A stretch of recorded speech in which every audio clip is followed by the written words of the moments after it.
I chose to do my project on Fort Anne School District. I chose Fort Anne because I work there, and I get to interact with the students and the faculty on an everyday basis. My children do not go to that school, but I really adore that district. It's located in Washington County. It's a super rural district. Um, we have 500 kids in the building from kindergarten to 12th grade. So, slide two, Fort Anne is the home of the Cardinals. Their mission statement is the Fort Anne Central School District believes our highest priority is to ensure that all students succeed in learning.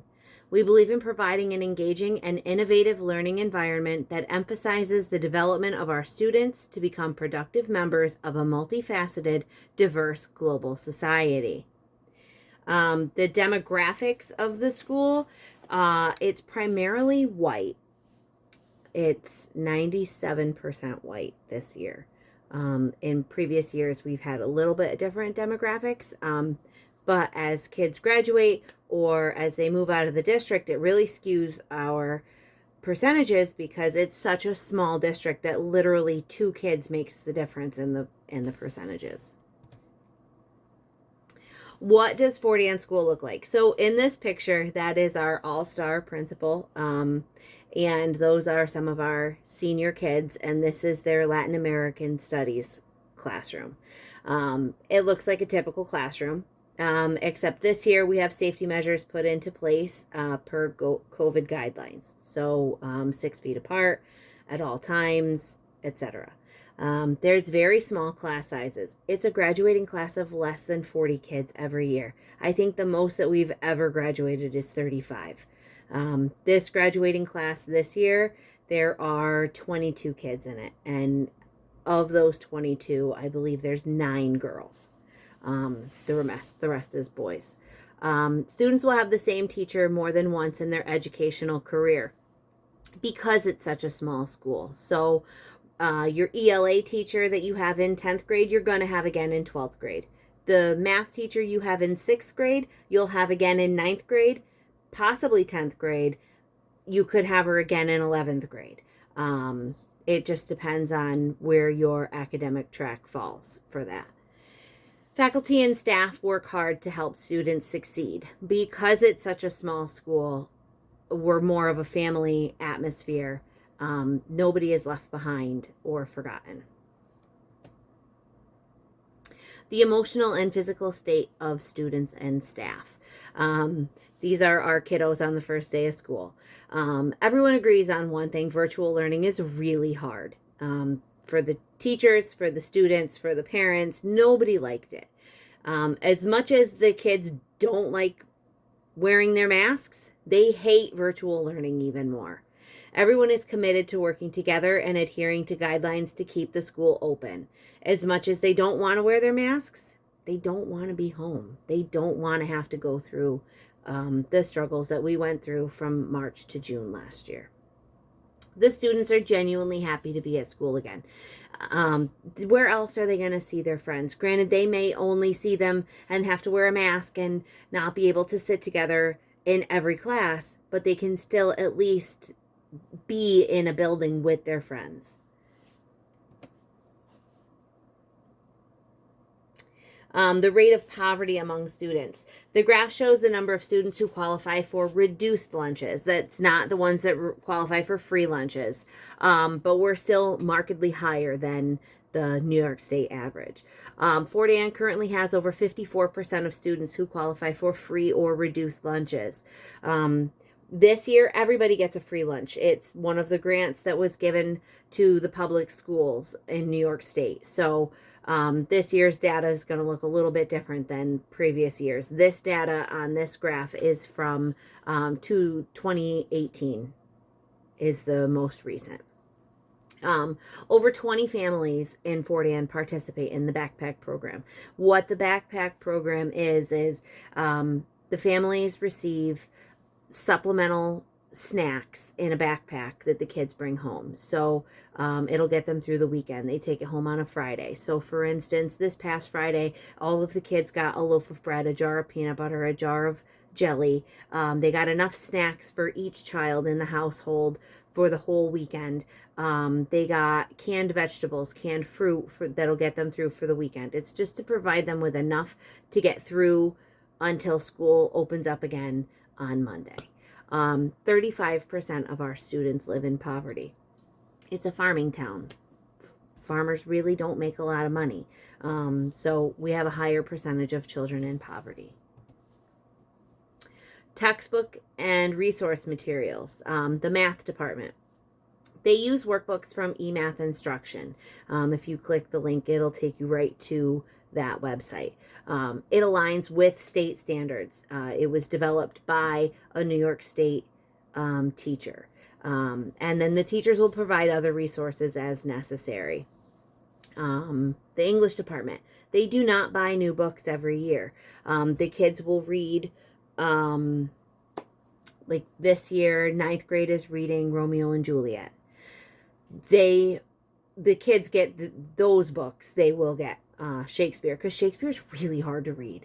So then the kids can take their notes in the margins. But for example, when they read To Kill a Mockingbird, that is not a book that's for them to keep. And they read that in 9th grade as well. They rotate the books so that the same titles aren't read 2 years in a row. So for instance, this year our 9th graders are reading To Kill a Mockingbird. Next year, our 9th graders will not read To Kill a Mockingbird. It's to give it that space in between. They do align to state standards, and they provide other resources as needed. So, for instance, right now with To Kill a Mockingbird, they have handouts and things that they give to the kids so that they can relate better to what's going on, and they tie it into their actual lives, and they talk about how things are unjust in that book. Communication between teachers, students, and families. The teachers have a good rapport with their students. They have a fantastic rapport with their students. It's not rare to be walking down the hallway and to hear the teachers and the students going back and forth and bantering and just cajoling between the two. Students feel comfortable asking for help when needed. They're not shy. If they're struggling with something, they know that there is a teacher in the building that they are comfortable enough with that they can go to and say, I need help. I don't understand. Or it could be something outside in their personal lives and they can say, I need help. Please help me with this. Teachers stay late. They help to finish projects or to decorate for school dances.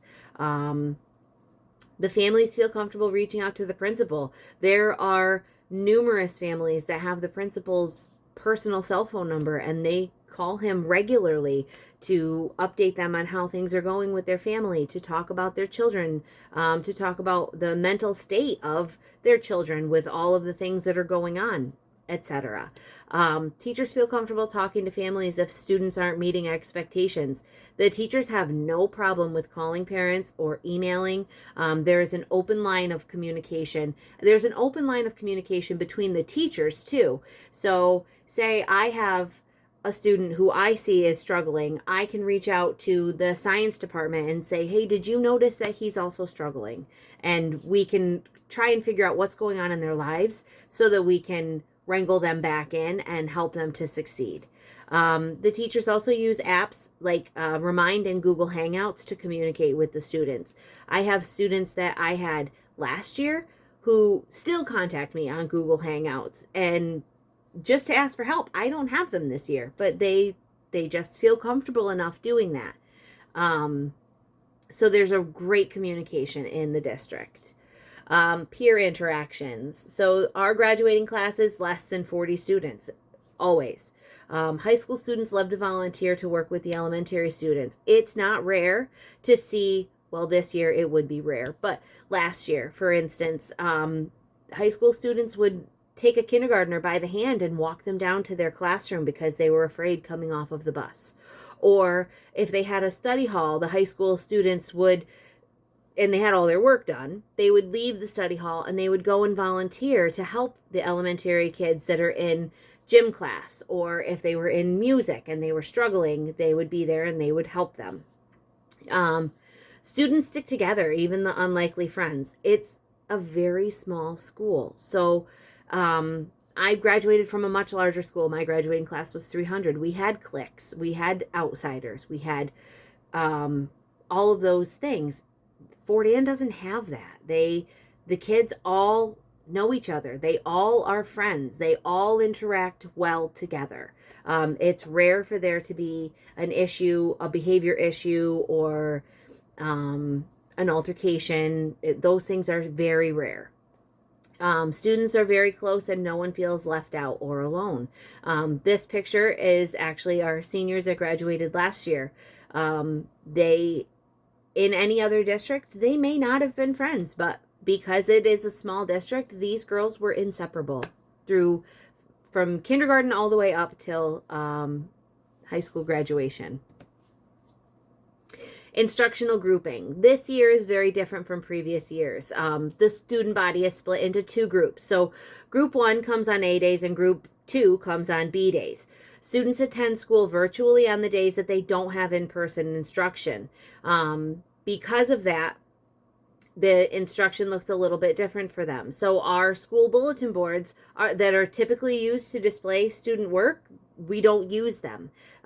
Most of the work is shown on Google Classroom and shared on that forum. Sometimes we'll put it up on our Facebook page if it's something really cool. If it's a big project, like I know our physics class just had a big project that they did. They wait and they do the project on their in-person learning day, so that the kids that are meeting virtually can still see the project. They can still participate because they're able to get in and watch, but they don't have to present it virtually. And then we uploaded those things to the Facebook page so that the parents could see them in the community and to try and get everybody excited about what's going on. The students are still expected to meet the standards. They have standards that they need to be able to get to, and if they can't perform the work, then they're not going to get to those standards. So we make it very clear to them that this is not a break. You're not getting anything easy. Nothing is being handed to you. You still are expected to do the work.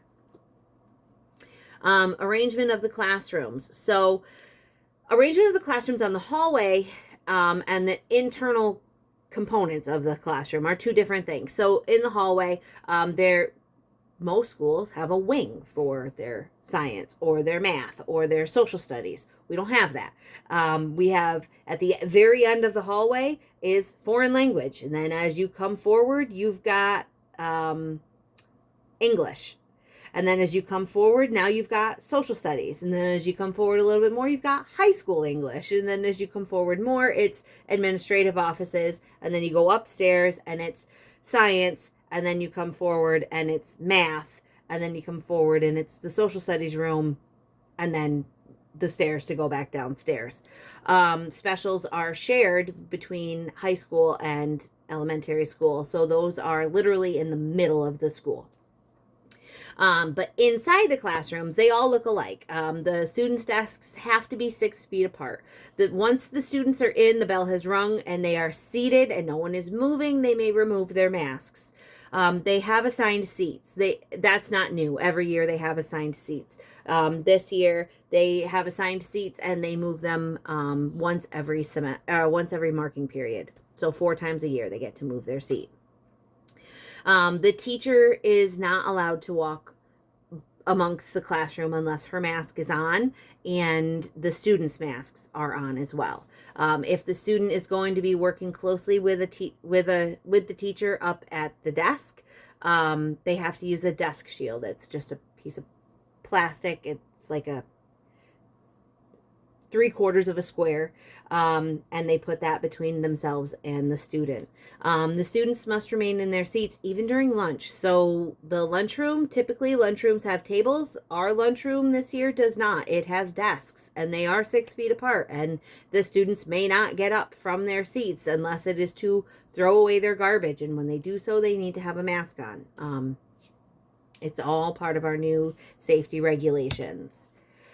Displays on the school walls. So it is apparent that the faculty and staff put a lot of time and effort into the displays on the school walls. Whether it's this welcome back banner that's so cute that they put together, it's got all of the teachers' Bitmojis on it, or a Christmas display in the hallway, which this year is the Griswold car station wagon with the tree on the top with on the side it says, "In a world full of Grinches, be a Griswold." So whether it's either of those things, the effort is not lacking in this school. Everyone takes pride in the school and wants the kids to also take pride in the school. The school atmosphere. At this school, everyone is working towards student success. The lunch director, Mrs. Howerton, she is a hero. She walks around the lunchroom every day and asks each student individually if they need anything else for lunch. And if they do, she hand delivers it to them. The custodial staff, these guys are great. They jump into a classroom and participate in a round of Jeopardy. And the kids think that this is the best thing ever. The teachers work together to help the students to graduate. They'll stay late to help them finish projects, or they give the kids words of encouragement. The atmosphere is one of family and acceptance. No one feels left out. This picture is one of our first grade classes. They're holding up a sign that says, "We fight with you, Finn." One of our kindergartners at the very beginning of the year was diagnosed with leukemia. So we had these shirts made that say Finn's Fight, and on the back it says "No one fights alone." We did a fundraiser for Finn with these through the community. We sold them at area restaurants, but we also sold them through the school. And all of that money was then donated back to Finn, and we have Finn Day, and we wear our shirts and we take pictures and we send it to Finn, so that even though he has to learn from his hospital bed right now, he at least feels like he's not being left out. All right, so community involvement. Community is huge in Fort Anne. The community has more poverty than other communities in the area, but that doesn't stop them from coming together to help each other in times of need. Walker's Farm Home and Tack. It's a local store.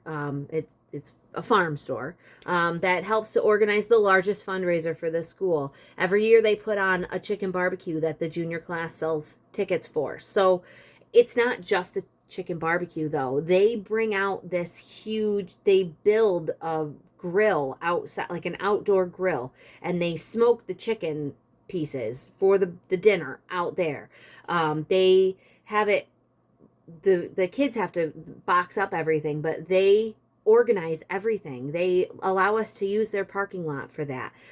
They then have a vendor fair that brings in more people, and the money from the vendor fair that they raise goes back to our junior class. It's a small school. We don't have a lot of kids, but that's how we can afford a prom and a post-prom party every year for our junior class. It's huge. Another local business is the Super Stop. It's a truck stop in town. Every year they adopt families for our Operation Santa Claus, and they help to provide Christmas miracles for the students in the schools. And when I tell you it's a Christmas miracle, I mean it's literally a Christmas miracle. They are donating bikes to every kid. Every kid's getting a skateboard if they want it. They donated a whole bedroom set to a little girl. They go above and beyond. They do more for these kids than anyone ever would be able to. And it's just because they feel that sense of community. People that went to school in Fort Anne, typically they don't leave Fort Anne. So their kids now go to Fort Anne. So they understand and they work together. How does Fort Anne students measure up? Algebra 1. So this shows their proficiency scores on Regents exams. So in Algebra 1, Fort Anne exceeded the New York State average. Same for Algebra 2, same for English. Geometry, they have a little bit of work to do. This stat is from 2017. So I don't know how they've done since then. I do know that geometry is a really rough subject for the students. The specifics, we have a 94% attendance rate and a 3% suspension rate. So like I said, it's a small school. Everybody gets along. You have to.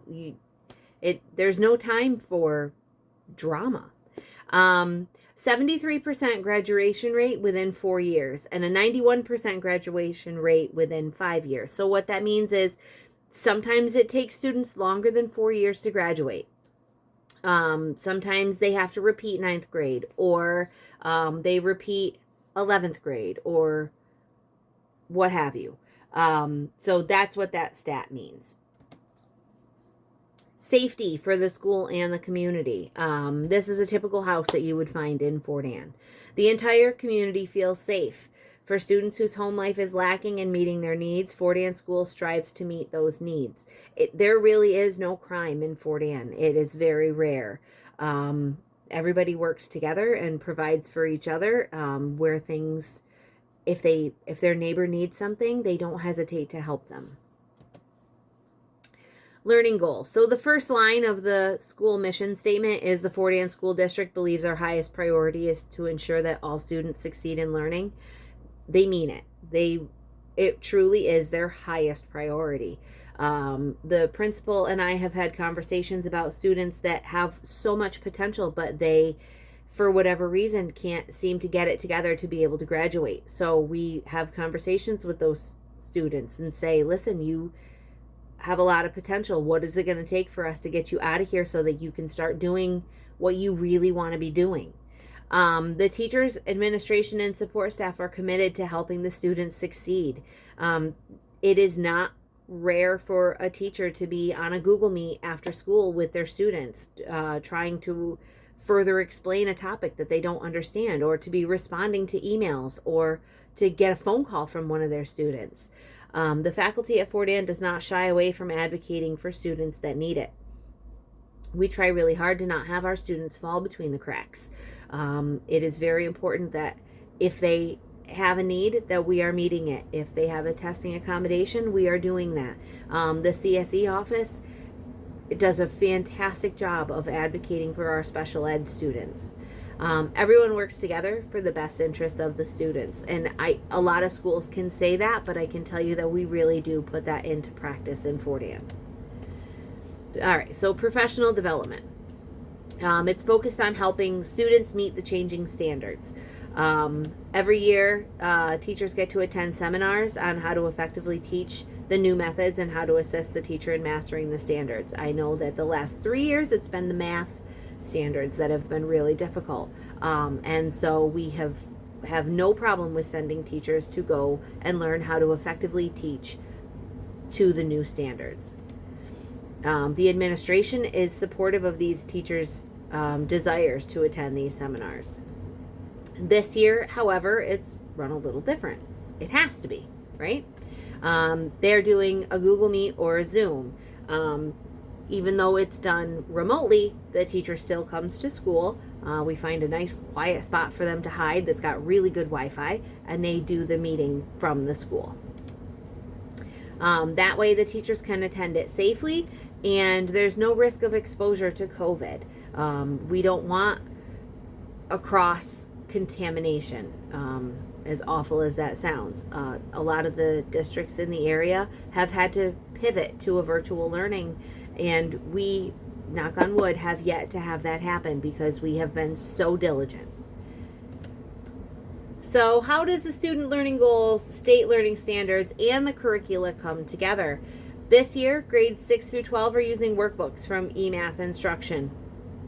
eMath Instruction is great. It has videos on there, so that if the students do not understand the lecture for whatever reason, they can pull up the video and they can watch How It's Done by Kirk Weiler. And he is the person who developed this, but he is also a math teacher, and he has a great way of teaching math. Some of the kids love him, some of them not such fans. However, he's effective and he does a great job. As I said, it was developed to align with the New York State standards, and it's helpful because it has the instructional videos also. The math department is also using questions directly from previous Regents exams for Algebra 1 and 2, as well as Geometry for assessments. So they're putting together their own assessments instead of using what is given to them by eMath instruction. So, additional strategies to assist my students. What does fair look like? I have this conversation with my kiddos a lot. So, what fair is leveling the playing field. So, what's fair for me may not be fair for the person next to me. It means that I may need my test read to me to be able to understand what's going on. It means that that person may need to use a calculator in order to understand the processes. Fair doesn't look the same for everyone. Fair is leveling the playing field so everyone can achieve success. Why is this child behaving this way? So, a lot of times if a child is acting out, it's because they're not getting something. Something is not being met for them. A need is not being met for them. So I need to figure out what need is not being met so that I can address it and help them, and then that way we can move on and we don't have the behavior issue any longer. What needs can I help this child meet? So are they hungry? Can I go to the lunchroom and ask Mrs. Howerton if she can please give us a snack? Can I sign them up for the backpack program? Are they emotionally neglected at home? Can I give them words of encouragement? Can I show them that I care? What can I do to help this child? How can I make my classroom a safe learning environment? How can I make the kids feel safe so that they will open up to me? It needs to be an environment full of respect for me and that I respect them. I need to make sure that they know that they're accepted, that it's a feeling of family in the classroom. How can I get parents more involved? I really like a newsletter at the beginning of a unit. Send it out and say, listen, this is what we're doing. This is the website to get to so that you can understand if you need to help your child with their homework. I love the Remind app. I feel that is great because a lot of times kids forget that they even have homework. So if I can send it out in the Remind app, that's great. Or they would forget that they're having a test. I can send that out in the Remind app. That's also helpful. And this page is my bibliography. It's where I got all of my information. So that's my presentation. I hope you love Fordan as much as I do. And thanks so much.